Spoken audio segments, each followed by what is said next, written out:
Okay, good afternoon.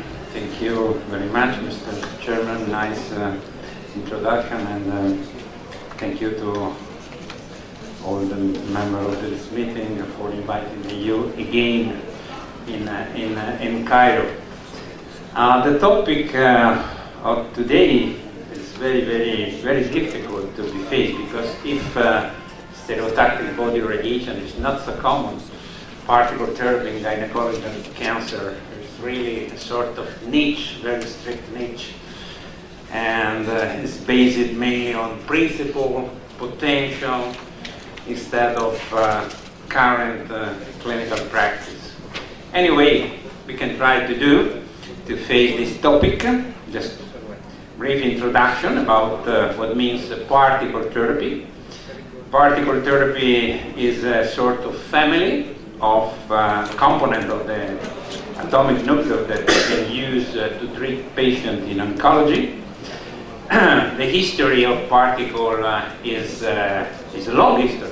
It's old like me, so 65 years ago with proton, followed by neutrons, followed by experience with first ions used in Berkeley, mainly the Bevelak accelerator, helium and neon, and starting from the beginning of 90 with the use of carbon ion, mainly in Japan, at least at the beginning, and now also available in Europe, including Italy. And for the future, what we expect is research in order to develop other possible ions to be used in clinical activity or before in experimental studies. And the most interesting are the boron, the argon, and the oxygen. So much heavier with respect to proton, and of course with respect to X-ray. This is the current situation that we assess with my friend Marco Durante and Jeffrey Loeffler just 1 year ago about the situation of the center in worldwide. And currently we have about 60 proton center and 10 carbon ion center. Majority are concentrated in 3 geographic areas. One in the United States, only protons. The second one in Japan and China, proton and carbon. And also in Europe, there is a growing interest in order to implement this type of therapy. And I know, and I'm very glad for this, that in Cairo too, you have very soon a center, and also not far from here in Riyadh, there will be another youth center for proton therapy. And due to this initiative, what is expected in the next 3-4 years is to have worldwide more than 100 active centers in order to treat patients. Some more detail on the situation in Europe. Currently, we have 17 particle therapy facilities, the majority in Germany. In Italy, we have 3, the center in Pavia, the CNAO center, in Trento, only protons, and in Catania, only for the treatment of eye melanoma. But there is 6 additional centers under construction in Belgium, Denmark, France, Netherlands, Slovak, UK, and there are additional 7 centers in the planning stage, again in Belgium, another one in Italy, in the European Institute of Oncology, Netherlands, Spain, etc. This is just a layout of CNAO in Pavia. CNAO means National Center of Hadron Therapy. In Europe, particle therapy is named Hadron Therapy. Hadron means from the Greek, anti-Greek, strong therapy. We have a huge synchrotron designed in the CERN in Geneva with the cooperation with the Terra Foundation and with our National Institute of Nuclear Physics. Very huge ring to to accelerate both proton and carbon ion. We are working currently on 3 rooms, and is under construction an additional room for experiments only that will be ready at the end of this year. We started, because it's not a commercial device, with an experimental phase from September 2011 up to December 2013, and after the approval and the availability of the CE marks, we moved to the clinical phase in the frame of National Health System. We started in January 2014, and currently, of course, this phase is ongoing. So that means that all the expenses for Italian patients covered by the National Health System are totally covered by our public system. So the patient does not to pay for the treatment if the treatment is in the list of tumor that has been allowed for hadron therapy, for particle therapy. We have 8 main protocols area: neuro-oncology, ocular melanoma, some subsite of head and neck tumors, some thoracic abdominal tumors, some pelvic tumors, many sarcomas, some pediatric, solid pediatric tumors, and of course others. This is the increase of patients along the past year and what we expected for this year. We reached about 500 patients treated in 2017, and we expect to increase up to 650 in the next year. Currently, up to date, we have treated in total more than 1,600 patients. Currently, we are treating on our 3 rooms about 50-55 patients per day. And you can see the distribution between the particles that we have. 2/3 of the patients are treated with carbon ion and 1/3 with protons. This is a distribution of our patients according to the different sites and histology. Our major effort is in the area of head and neck, Michelano, normally adenocarcinoma, not squamous carcinoma, and in the field of salivary gland tumor, adenoideo-cystic carcinoma. We are treating also some mucosal melanoma.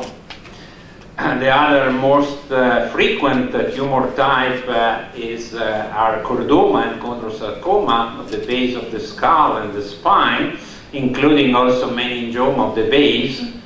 For the other group is sarcoma. You can see we treat also a small number, very small number, some cases of low digestive tumor, rectum, and gynecological tumor. Normally, few cases of recurrent tumor after a previous course of radiation therapy.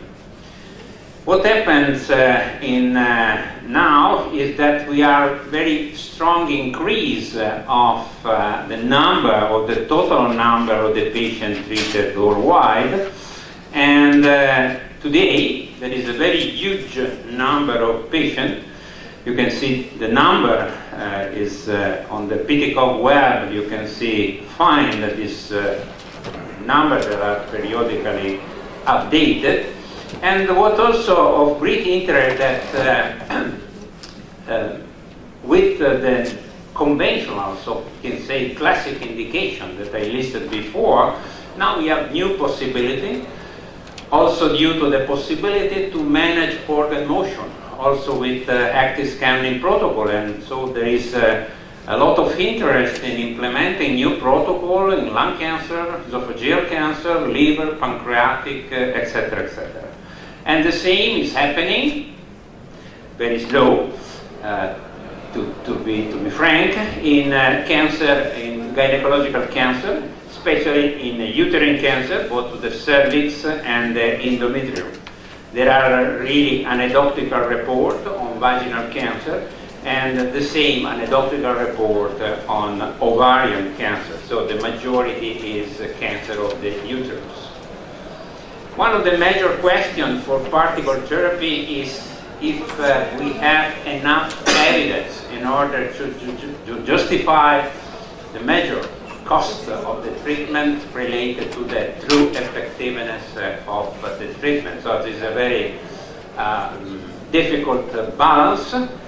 Unfortunately, in spite of a lot of patients treated along the years, there are really few level 1 of evidence study. That means systematic review, and especially randomized controlled clinical trials. And so means that the table of the law are very rare. And we have a lot of report, often with poor quality, that normally, according to the rule of evidence, of clinical evidence, cannot be considered in order to have a definitive assessment of particle therapy. Moving more specifically in gynecological cancer, again, we have more than in the other type, still very small series. We have only some retrospective study, and often, as I said, of limited quality. The great majority of papers published on gynecological cancer are dosimetric studies, and I will try to show some of them. Quite recently, in 2016, Dr. Verma published a systematic review on gynecological cancer and particle therapy. You can see that at the beginning, they found 134 articles or abstract, but the final result was only 16 original investigation that could be considered, and of this study, 13 published paper, extended paper, full paper, and 3 abstracts. As I said, for the general history, the use of particle therapy in gynecological cancer is not new. The first 3 papers published is in 91, and at the time in the United States, particle therapy, proton therapy in this case, was utilized as an alternative to brachytherapy, to use instead of X-ray to boost the parameter area and the para-aortic nodes, especially in light of the nervy organ at risk and the potential for tumor dose escalation after conventional external beam irradiation, so a part of the treatment. Even in this study, not specifically quantified, the dose volume histogram of this preliminary experience showed a significant lowering of the rectal dose mainly. Of course, the scenario today, after more than 35 years after this preliminary experience, is totally different. And we cannot compare, as in the past, proton therapy with a very low quality radiation therapy, bidimensional radiation therapy. Today we have totally new standard, more sophisticated, EMRT, stereotactic irradiation, image-guided intracavitary or interstitial brachytherapy that allow, by specific capability, to increase the conformity of the treatment and also to minimize the dose to the surrounding organs. So the comparison is more difficult than in the past. The real question is for gynecologic cancer, but for all the cancer and particle therapy, if the fil rouge between particle therapy and improvement in dose distribution can be further increased. And very briefly, I will show, and you can find the reference in the literature if you are interested in the topic, some dosimetric study of comparison between particle therapy and standard, but very high level standard of external beam irradiation. One of the modern studies has been published in Willingen, in the PSI in Willingen by the group, the Swiss group, and is the use of particle therapy or proton therapy as a brachytherapy-like, exactly what has been mentioned before. In this case, 6 gray in per 5 fraction with intensity modulated proton therapy, so active scanning, compared with the use of rapid arc for 11 cervical cancer. And you can see that the dose to the high volume was less with the use of proton, and the dose at organ at risk for rectal wall, sigmoid wall, bladder wall was better using EMPT instead of rapid arc.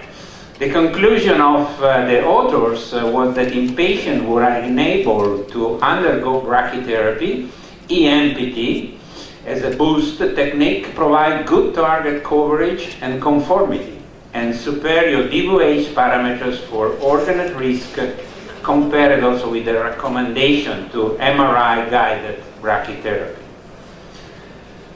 Another quite interesting paper published 3 years ago was this very huge study, dosimetric study, which compared different high standard radiation therapy, intensity modulated proton therapy versus EMRT versus helical tomotherapy and versus VMAT. And all the modern technique provided excellent target volume coverage, homogeneity and conformity. The problem is not to cover the target or to guarantee the dose. The problem is that EMPT reduced the mean dose to the small bowel of 38% in case of pelvic field and up to 50% or more in case of extended field. Extended means to the lymph node. Also, the mean dose of the bladder and rectum has decreased in absolute terms by 7 up to 9 gray. The author again concluded that EMPT offered the best sparing of the bowels and rectum, and therefore could contribute to a significant reduction of acute and late toxicity, which should be proven in clinical trials. Unfortunately, we don't have clinical trials that prove it. Other technique, not only active, proton can be delivered in different technical way. One is a spot scanning, like in Japan. And in this case, again, comparison between EMPT and spot scanning. Again, significant lower dose to small bowel, bladder, colon, head, femoral head, skin, and pelvic bone. And again, good same coverage of the target. And again, the conclusion was the same. Resulted in smaller organ risk volume being exposed to low radiation doses of the bad, to avoid to reduce the bad dose, while maintaining excellent PTV coverage. Has been already very well presented some guideline. This is the recent publication update of the European Society of Medical Oncology guideline in cervical cancer. And chemoradiation remains the standard of care for patients with bulky disease, stage 1B2 up to 4A. This is a level 1 of evidence. The most commonly used regimen is weekly cisplatin, although it has been already shown as very well. Recent meta-analysis also shows significant benefit for not platinum agents, so that means taxane, gemcitabine, and so on. And the high-risk disease, also adjuvant chemoradiation, is still indicated with a high level of evidence. So one of the possible, the potential, I have to speak about the potential for particle therapy is the reduction to the dose to the bone marrow, so to avoid the bad dose. And this could be reflect positively in the tolerance of the bone marrow in case of combined radiation therapy and drugs. And you can see some paper that show this. Here in example, in 10 patients that received chemoradiation, you can see in terms of dose volume histogram, you can see very huge difference between EMRT and EMPT in the dose of the functional bone marrow. There was also an attempt in Japan to correlate the physical data with the normal tissue complication probability, and has been observed in this comparison, in addition to the absolute reduction of the volume and of the dose, that the risk of grade 3 or more hematological toxicity was very low in terms of NTCP, 0.04%, and higher, 0.19% in case of EMRT. Again, there is absolutely a lack of clinical study that confirm this. One of the few of these clinical trials being conducted on a very limited number of patients, only 11 patients at Penn University, that receive adjuvant chemoradiation by pencil beam proton therapy, classic dose, 45-50 gray equivalent, normal fractionation, and they reported, but without any comparison, of hematologic toxicity was 33% of the patient grade 2, 11% grade 3. They also observed 1 grade 3 acute gastrointestinal toxicity and no genitourinary grade 3 toxicity. One of the major problems is not only to cure this patient, but also to assure this patient a very good quality of life. And this is another reason because particle therapy could be particularly useful in this type of tumor, that there is strong impact of several aspects of the normal life.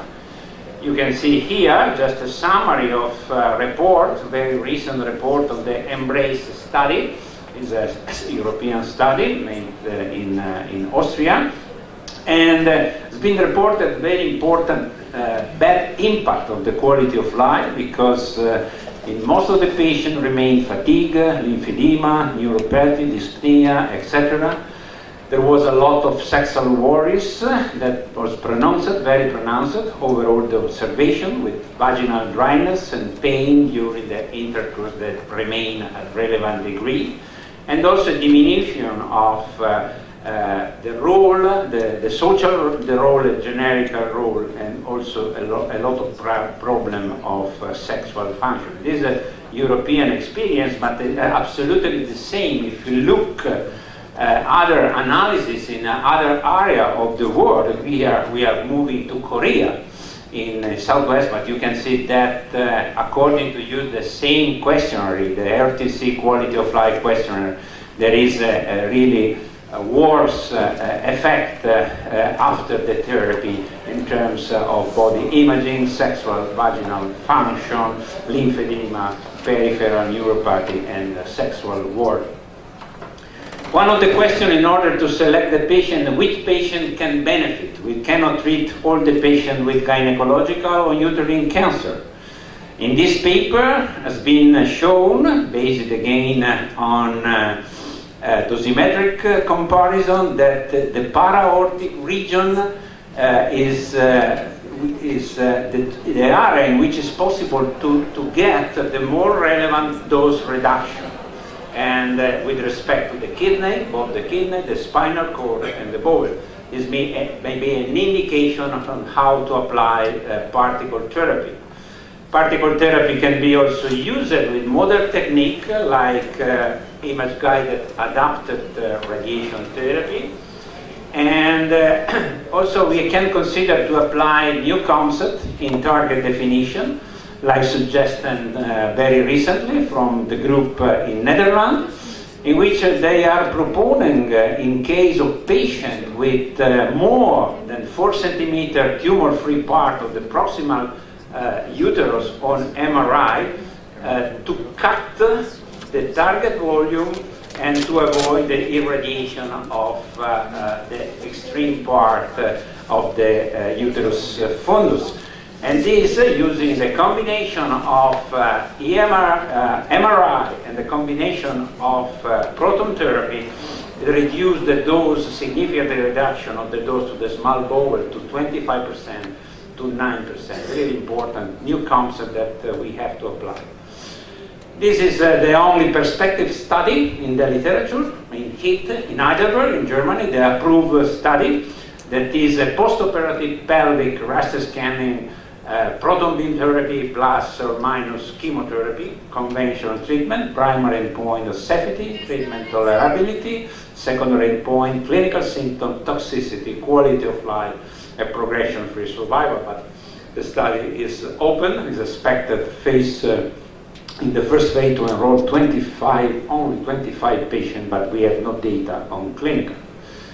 Just to briefly move to heavier ion, to heavier particle like carbon ions, just to point out that radioresistance is a very relevant problem in cervical cancer.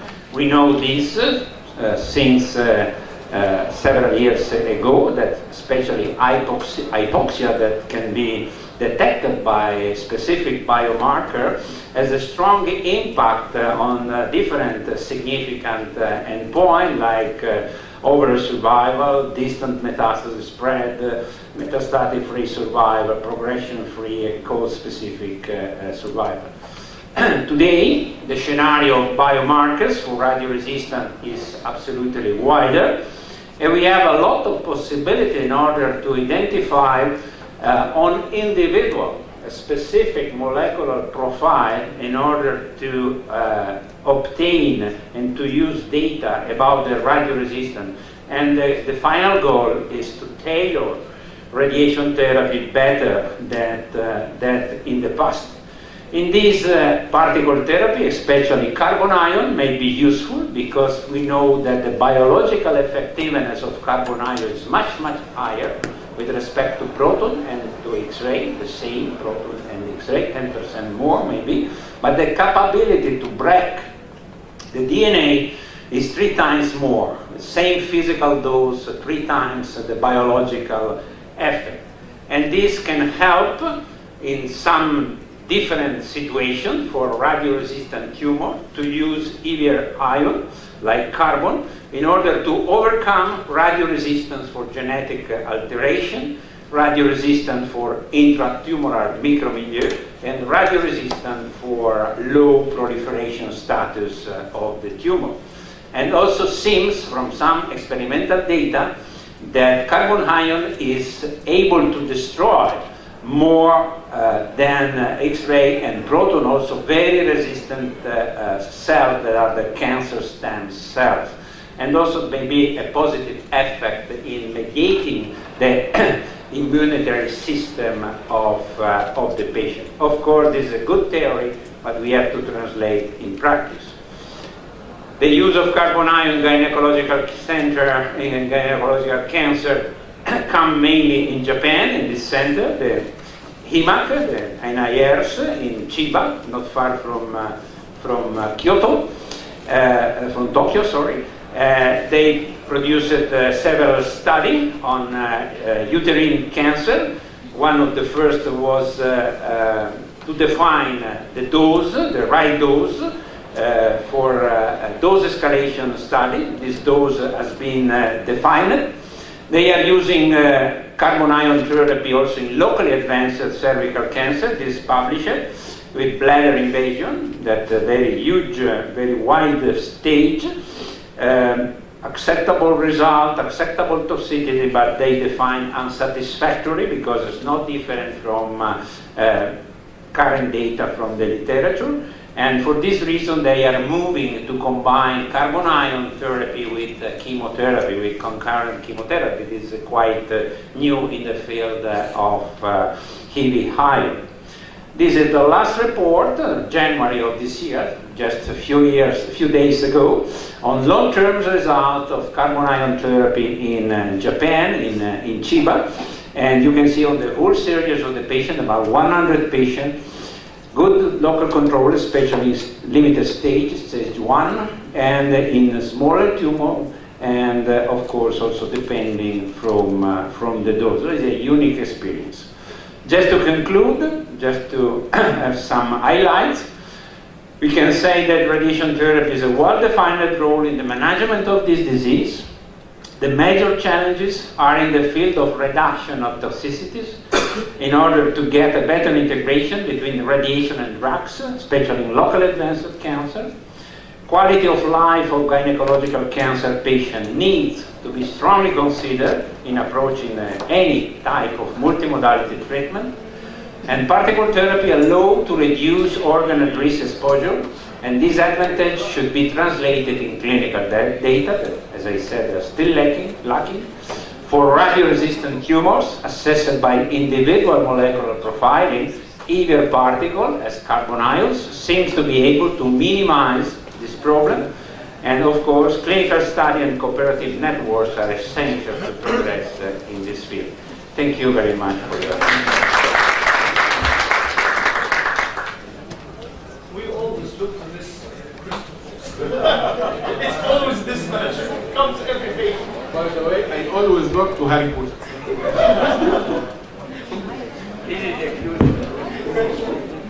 What to do? Thank you very much, Professor Reka, for this very illustrative presentation. For me, I think I will struggle to do this technique. I will learn it if it will come to our clinics in children hospital. I'm bringing it in a few months. In a few months? Yes. It will be launched in the second. The bankers, The all there right now. Okay. Thank you very much. Any questions?